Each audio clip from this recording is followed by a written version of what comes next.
Scores are here. Sunday night recap. We're going to do a couple of things. We're going to figure out how the computer did to this evening. I don't think it worked very well. Some really unusual scores, like what's Nebraska doing, beating the hell out of Penn State at Penn State. Just some goofy things. So uh, as season's winding down, regular season's winding down, postseason starts ramping up, and you get teams like Nebraska who's got no tournament plans. Well, they'll be in the Big Ten tournament, but they'll be bounced early. Just going for it or something. I don't know. Maybe we have some seating already cinched and or clinched, and I don't know. I'm not in the heads of these coaches and kids, so don't know what each situation is. But I just know there were some odd games tonight with some very unusual scores. We'll get into it. Okay, first off, it's Princeton and Harvard. And while I'm doing this, I'm going to enter the scores too.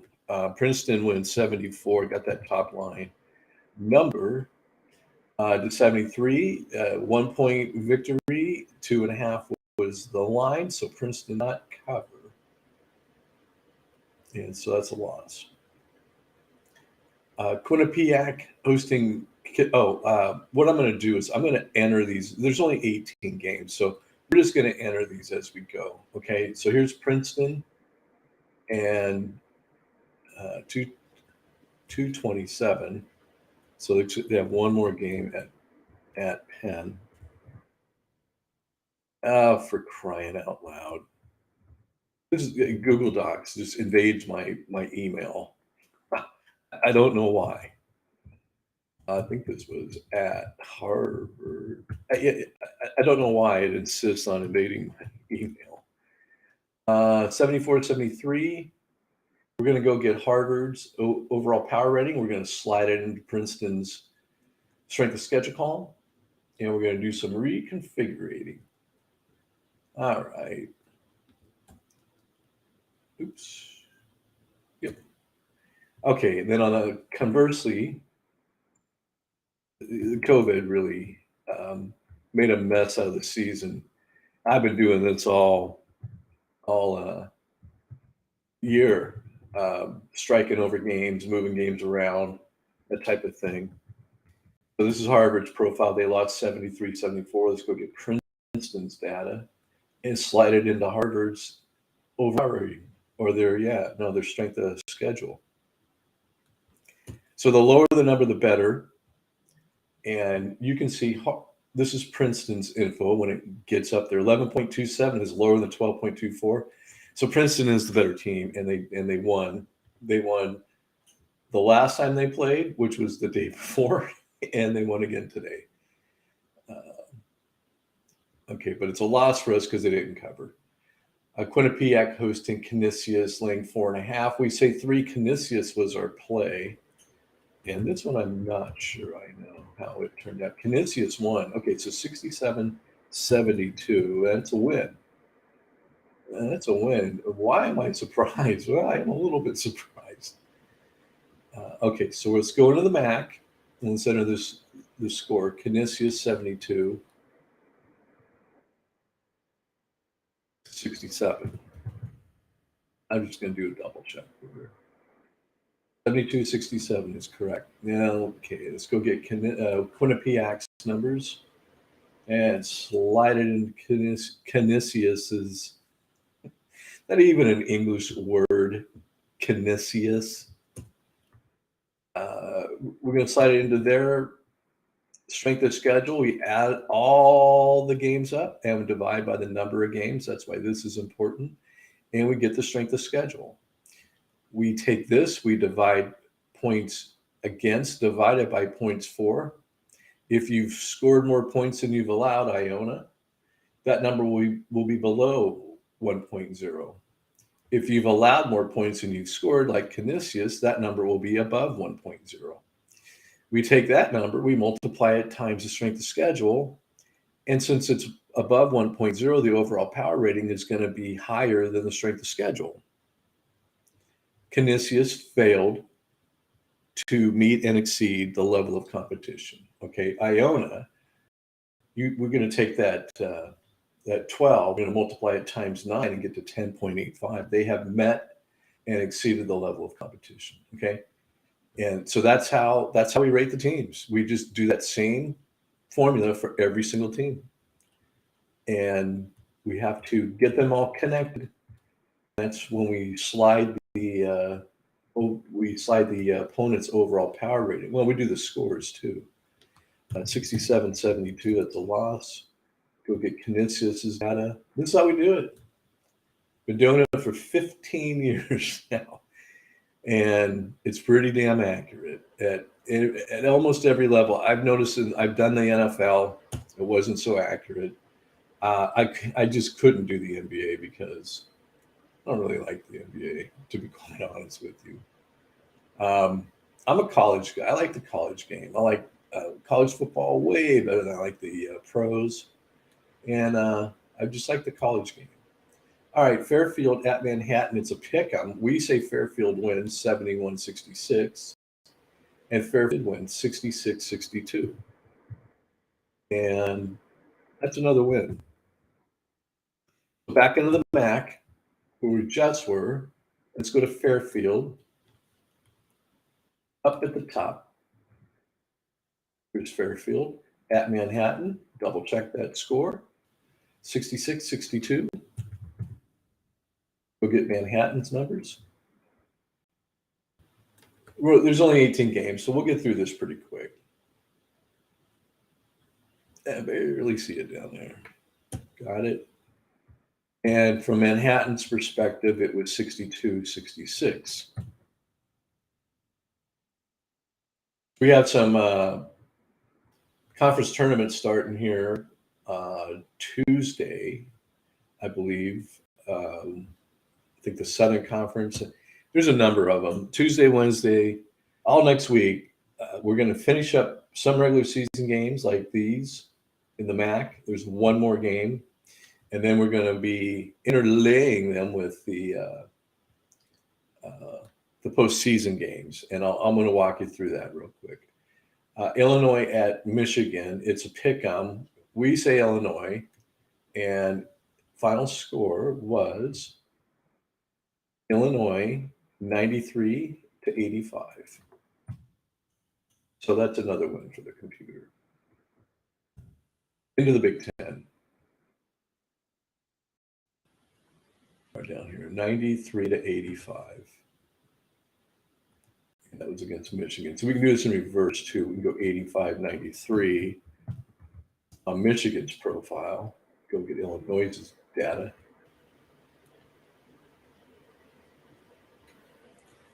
Keep in mind, the lower the number, the better the team. 93-85 on the flip side. So Illinois with its 9.3 something rating, it's going to be at flux here because we're not quite complete on the data entry here. So Michigan's 9.89. Illinois is 9. Okay, so Michigan goes up to 9.9. Illinois is 9.34. Illinois is ranked higher than Michigan by virtue of the difference between these two numbers here. And so we just rate and rank them that way. That's what we do. Iona at Rider, laying 8.5. We say 17. So Iona is our play, and Iona won 67-61. So not by enough. So that's a loss. Back into the MAC we go. The MAAC, Metro Atlantic Athletic Conference. Iona, there's the game against Rider. Double check the score, 67-61. Accuracy is what we're going for here. We just got to be accurate. So there's all kinds of double checks I do just to make sure we get it right. We just got to get it right. Okay. Here's a double check, 61-67 on Rider's profile. And they played Iona tough. Iona's a good team.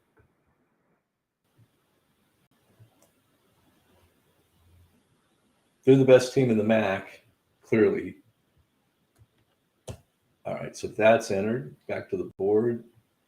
Monmouth, this is another MAC game. We've got another one after that too. Monmouth at Siena, 2.5 a line. We took Monmouth, and Monmouth got their ass handed to them, 59-70. It's as if Monmouth doesn't really care all that much. Get us to the tournament, get us to the conference tournament, let us take our chances against Iona, and that's her mindset, I guess. I don't think the MAC gets two teams. I don't. You get the conference tournament, but I don't think you're going to get an at-large out of the MAC. No way. So Siena won 70-59, unless Monmouth just said, "Screw it, we give up," which I just don't think it's plausible. But I don't think you're going to get an at-large out of the MAC. I really don't. All right, go get Monmouth. Make sure I did that. 70-59. Yes, now it's 59-70 up here for more.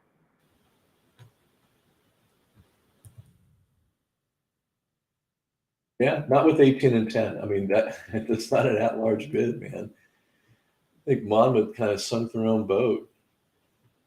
They had plenty of opportunity, but the rest of the MAC kind of stepped up to the challenge. They weren't going to let it be a two-horse race because these teams here all played really tough. I mean, look how they're all very evenly matched. All of them are, and Monmouth's slightly better, and Iona much better, and Marist isn't too far behind.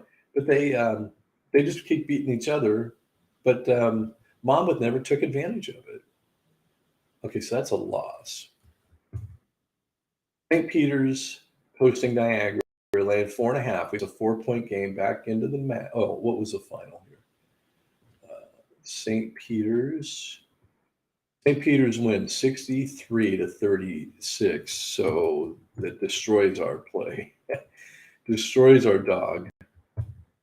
I'm talking about how tough these teams were, and Niagara lays a 36 on us. 36-63. It's a Sunday. We're all getting in the tournament. Why should we play hard? I don't know. That's what I think. It's like, I don't know what goes through these coaches and, more importantly, the kids' head. Or not more importantly, but more relevantly, I don't know what goes through these 20-year-old kids' heads. Okay, yeah, St. Peter's dominated over Niagara. So it's a pretty quick process. I'm kind of slowing things down just so people can catch up and watch. And I know sometimes the video doesn't keep up as well either. George Mason hosting George Washington, 9.5. We say George Mason wins by 11. And it was 69-62, so they won by 7. And they did not cover. It's another loss. We went 3-2 on this string. Atlantic 10. And they're right next to each other. James Mason. Here they are. Now let's slide it down here. We're going to do this all in one fell swoop. Just got to double check the score. George Mason, 69-62.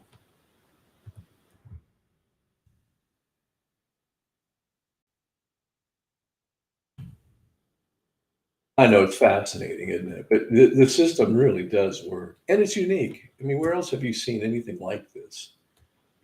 This is unique. It's an original kind of concept, and it's accurate. It's pretty damn accurate. So this is why I've done it for so many years, because it's just maintained its accuracy at every level. Memphis hosting Wichita State, laying 8.5. We think it's going to be only going to be a 5-point victory, and boy, were we wrong. 81-57 Memphis. I heard an announcer talking big things about Wichita State last night on TV, and I thought, no, not out of the America. There's too many good teams. Wichita State is, I mean, they're good, but not by American Conference standards. They're not. 81-57. Not this year, anyways. It's just Wichita has just not performed great. Just go look at the tail of the tape down here.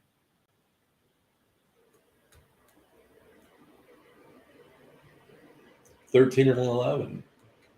It's not great. 57-81 is certainly not great. You know who else isn't doing great in the American Conference? Cincinnati. What happened to Cincinnati? I mean, South Florida just beat Cincinnati yesterday. Okay, here's South Florida 8-20. They've allowed 200 more points than they've scored on the year, and they beat Cincinnati. All right. Okay. Sticking in the American Conference, Temple is at home to Tulane, laying 2.5.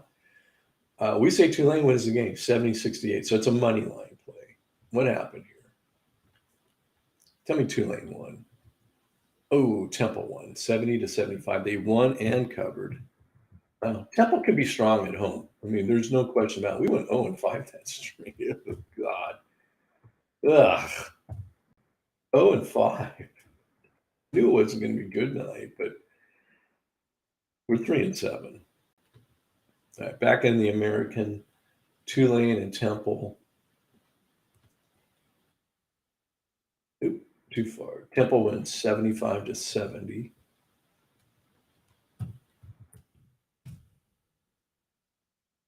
But Tulane's a good team. I mean, they're 12-13, but they had a spell where they were keeping up with the big time programs there in the American Conference. And I don't know, did they crash back down to earth? Maybe a little bit, but I still think their nucleus is solid. All right. UNC Greensboro hosting East Tennessee State. I put this in the wrong spot. 68-67 was the prediction. 3.5 was the line. We say that's only a 1-point victory for Greensboro, so we're taking East Tennessee State here. And East Tennessee State wins 69-73. So that wins. Thank God. We didn't play that as a money line because we didn't have them winning the game. But in retrospect, we could have. It was just a 1-point game.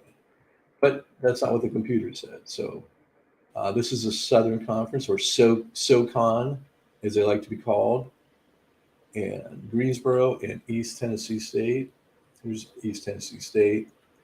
And final score was 73-69. Every single game played this year, and I'm going to go through and audit them, recorded and logged and put through the machinations of the computer, all the formulas and the strings and the algorithm. Every single game. 358 teams. They played about 30 games each. So someone do that math. Figure out how many games is that I entered. All right, back to the board.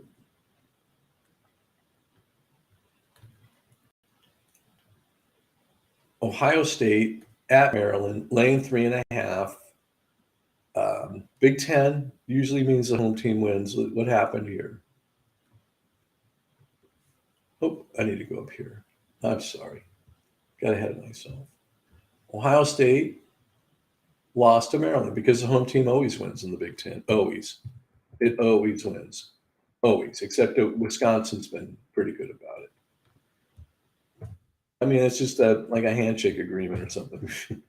I know that's not a cool thing to say, but I mean, it happens way too often. So Maryland wins 75-60. Just no energy from Ohio State. We're in.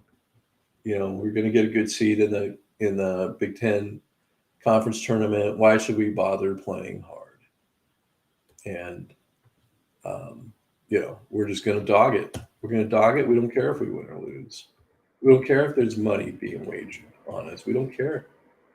We're 20-year-old athletes in peak condition, and we're just too tired to go all the way to Maryland and play basketball in front of 10,000 people.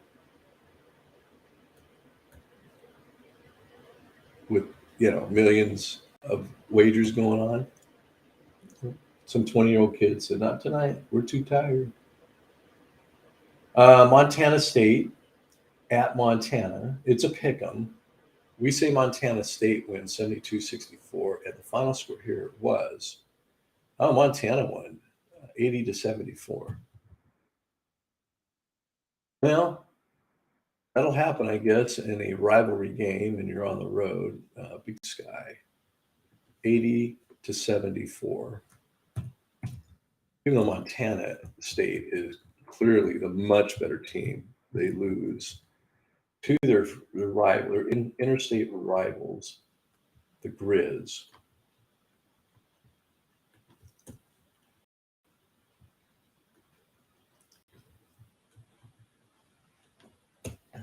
And that's done. It goes fast when they're right next to each other. Okay. We've entered these scores. What I'm supposed to be doing is this. It tells me it's been entered, and I don't have to go back and enter it. So we've entered up to here. I'll start doing it again. Okay, St. John's at DePaul, laying 2.5. St. John's has been playing really well. They've been scoring a ton. And let's see what happened here. Well, high scoring game, St. John's loses 94-99. This was a loss. That's a loss. And everything's a loss. Because we're just not into it today. It's a Sunday. Who cares? We're not into it. Okay, St. John's, DePaul wins 99-94. Let's get this entered.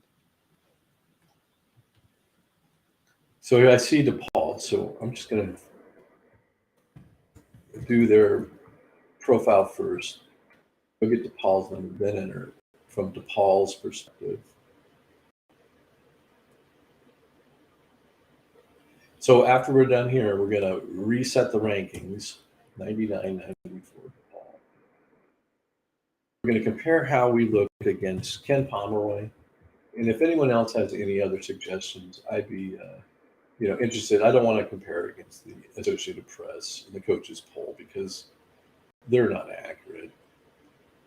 The coaches have like the AD fill it out, and the sports writers, the hell do they know? They're sports writers.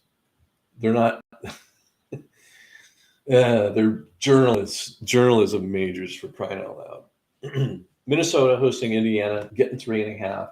We say Indiana wins by 10. Final score here. Indiana wins 84-79. And that there goes that handshake agreement that I speak of, but it's also a win. So 0-5 one string and 2-3 the next. Not good. But we're almost done with this nonsense. And we're going to start doing the posting. It's going to be a much different story. So back into the Big Ten, Indiana 84-79.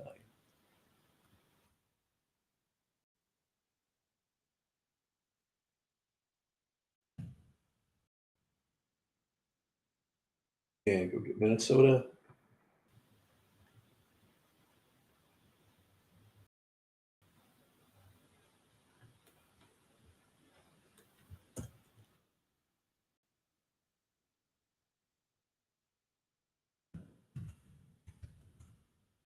Every dang one of them.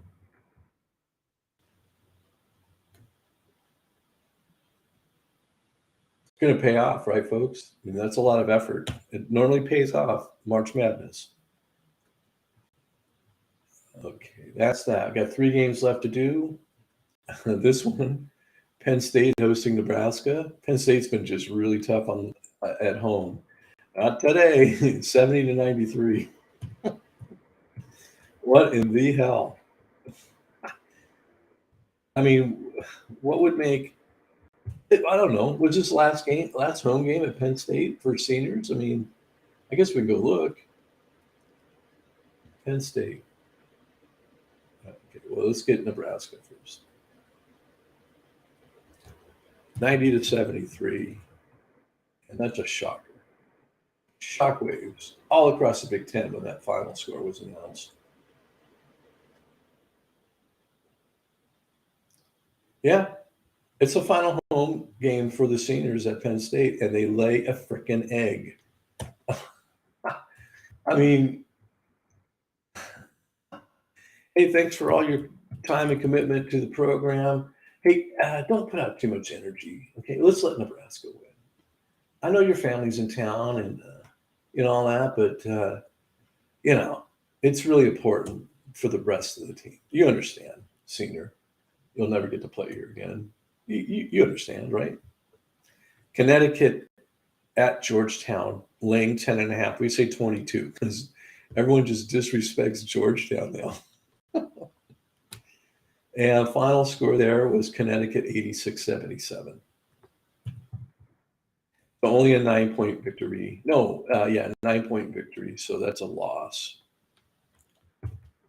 And into the Big East. Connecticut and Georgetown. There's Georgetown. I think it was 77-86. Check. That's correct. It was 77-86. Okay, go get Connecticut.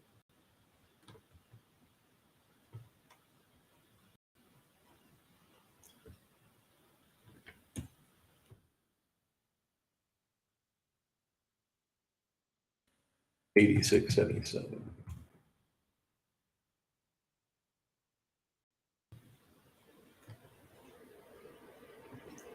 Okay, final game. Back in the big board. Houston and SMU, or rather SMU and Houston. Houston laying 10.5. And they beat them 75-61. Houston is a good team, folks. Very, very, very good team. I'm saying Final Four, potentially good for Houston. That's what I'm saying. Okay, they're in the American. 75, I think that's 61. We'll do SMU first. 61-75.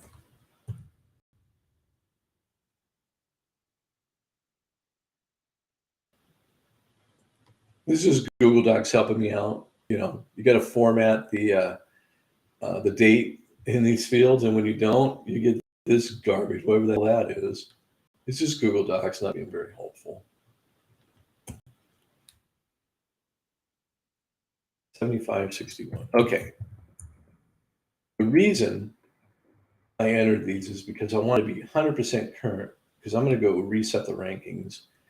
And I just did it the other night. There's not going to be a ton of movement, but there still should be some, because there was 140 plus games on Saturday, and that's going to jostle up the field for sure. And some big teams won, like Gonzaga. Gonzaga lost. Looks like they're going to maintain number one though. Arizona lost big. Well, UCLA did too. But there'll be some jumping around going here. Yeah, so Tennessee is going to jump Purdue, and Villanova is going to jump up 2 or 3 spots. The unfortunate thing is this happens fast. This happens too fast to really digest. But let's go. I got to highlight them all 358 teams. And I'll have you note, some teams have finished for the year, and they're going to get darkened out. And soon, every team will be darkened out but one. Isn't that exciting? And so we get a real sense of how good the computer is, the rankings aspect of the computer, when we get down to into the tournament. All the teams that are darkened will be on the bottom third, and all the teams that are still alive will be the top third. I'm telling you, it's just amazing. Okay, I want to move this up. Oh, can I do it? I can't do it. Okay, just like that, they're all sorted. Now, I should have gone back up to the top. So while we're taking a look at this, just so we're not repeating ourselves, I'm going to go to kenpom.com, and I'm just going to read Ken Palm's rankings to you. and then we'll see how they look compared to the scores are ranking. So KenPom has Gonzaga #1, and so do we. They have Kentucky #2. We have Kentucky #7. #3 is Baylor. #4, Arizona. We have 3 Arizona, 4 Houston, 5 Baylor is at 5. He's got Duke at 5, Houston at 6. We got Duke at 11 and Houston at 4. Kansas at 7, Auburn at 8. We have Kansas at 6, Auburn at 12. Texas Tech at 9, UCLA at #10. Texas Tech we have at 14. That loss to TCU really hurt them, and UCLA #2. So we are a little bit off from good old KenPom. Tennessee, he's got Tennessee 11, Villanova 12. We've got Tennessee 8, Villanova 10. So, I mean, it's pretty close. He's got Purdue 13, Texas 14. Purdue 9, and Texas is 16. So we like Purdue a bit better than he does. Iowa 15, Illinois 16. Wow, that's interesting. He's got Iowa ahead of Illinois. Boy, where do we have those teams? Illinois at 18, Iowa at 19. We have it flipped. Plus pushed down a little bit. St. Mary's 17, LSU 18. And I'm going to have to find St.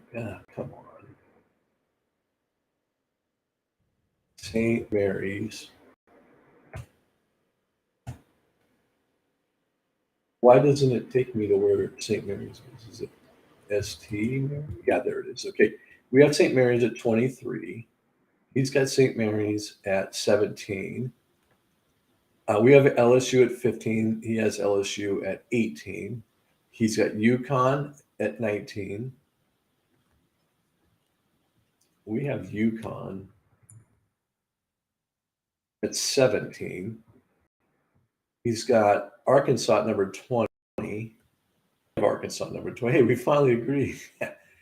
Okay, this is interesting. He's got Alabama 21, and I just had Arkansas lead. Wow, we're exactly the same. Arkansas 20, Alabama 21. Interesting. San Diego State 22. Where is San Diego State? Let's go find him. San Diego State #22 as well. He's got Ohio State at 23. We have Ohio State at 26. San Francisco at 24. We have them at 25. Boise at 25. We have Boise at 27. So it's pretty damn close when you consider there's 358 teams.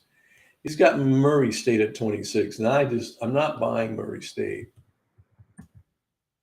We have at #50. I'm not buying it. That Murray State is not in the top 30 yet. They're not. And I'll show you why I think that here in a minute. Wisconsin at 27. I think we have Wisconsin higher than 27. Oh, no, 31. I would have thought that'd have been higher. Seton Hall at 28. We have Seton Hall at 24. Loyola of Chicago at 29. I think we dropped now. Well, same 29. #30 is Colorado State. Let's go see where we have them.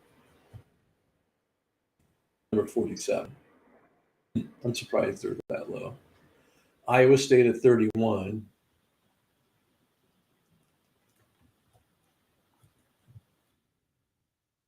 We have them at 36.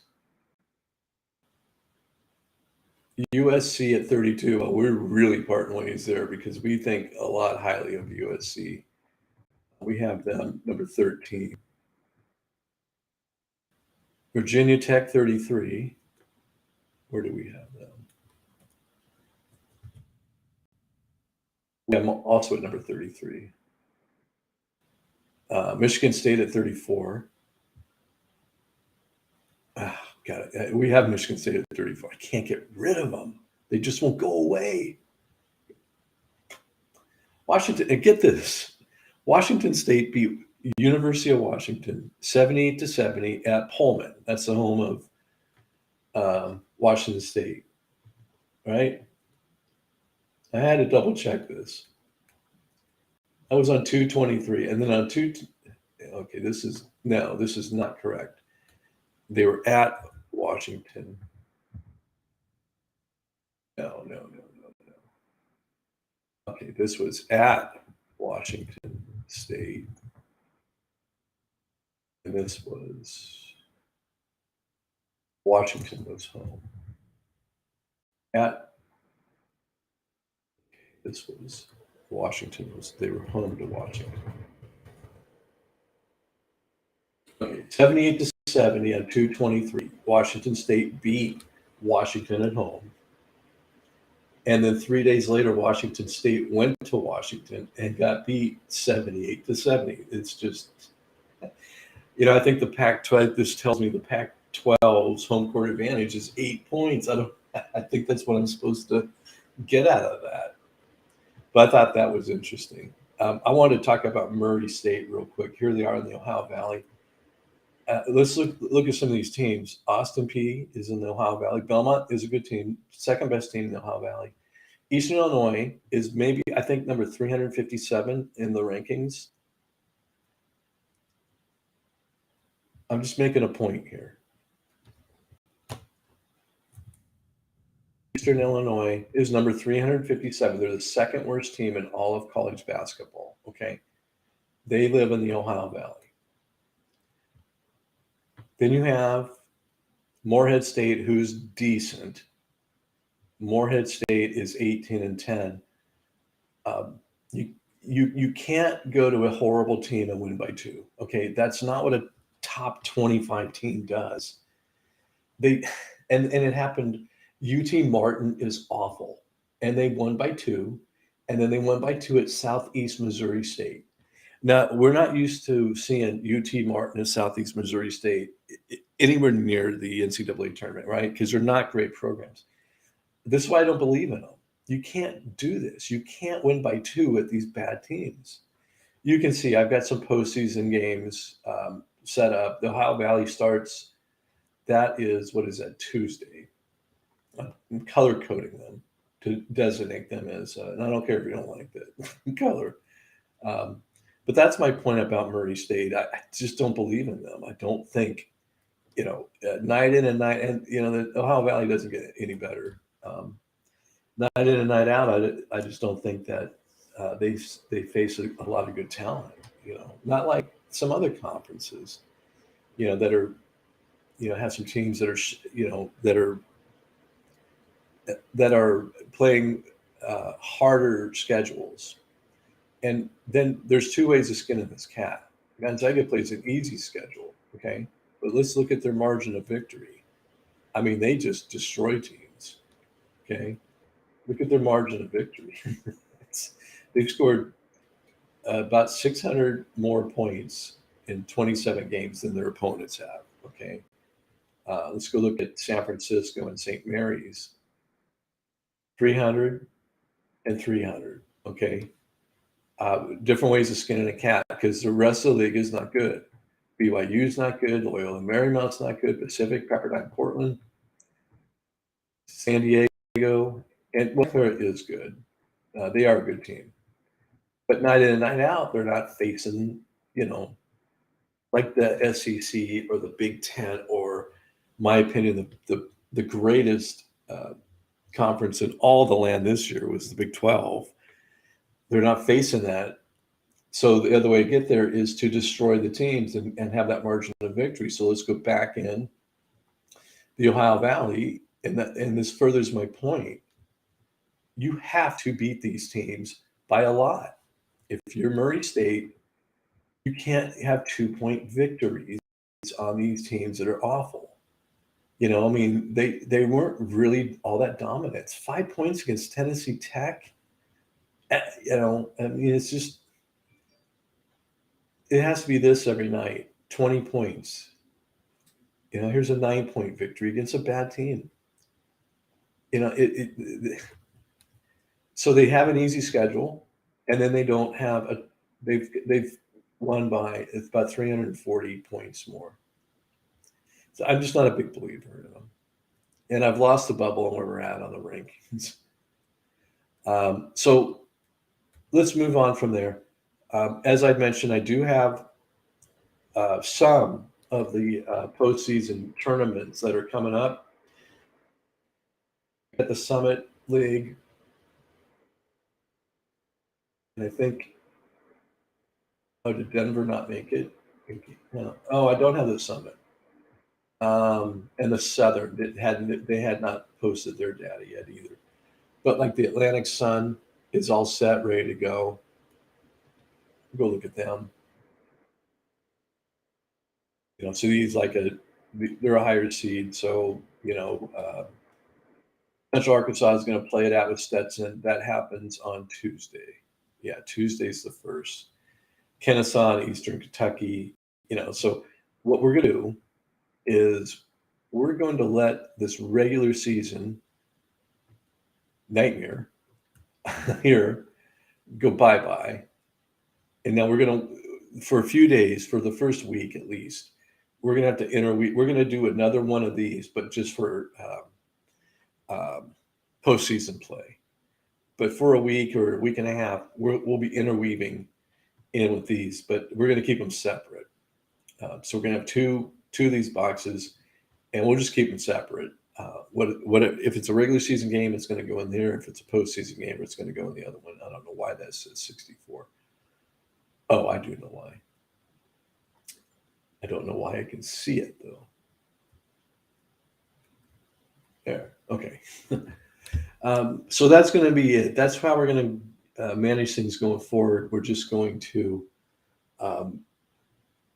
until all of the games are postseason games, we'll finish this out and we'll put it to bed because this is just terrible. I don't think let's make sure we got the whole string. Yeah. Okay. We got to go 1 and 2 here. And that we'll polish off that turd. 6 wins, 12 losses this Sunday, 33%, and 1183 and 1171 for 50.25% with no money lines tonight. So I think that's going to do it tonight, folks. Thank you for tuning in. Please do yourself a favor and keep up with the channel as we head into the postseason because things are going to get a lot better for us when we get there, right around the corner. All right, folks, until then, I shall now bid you all an adieu.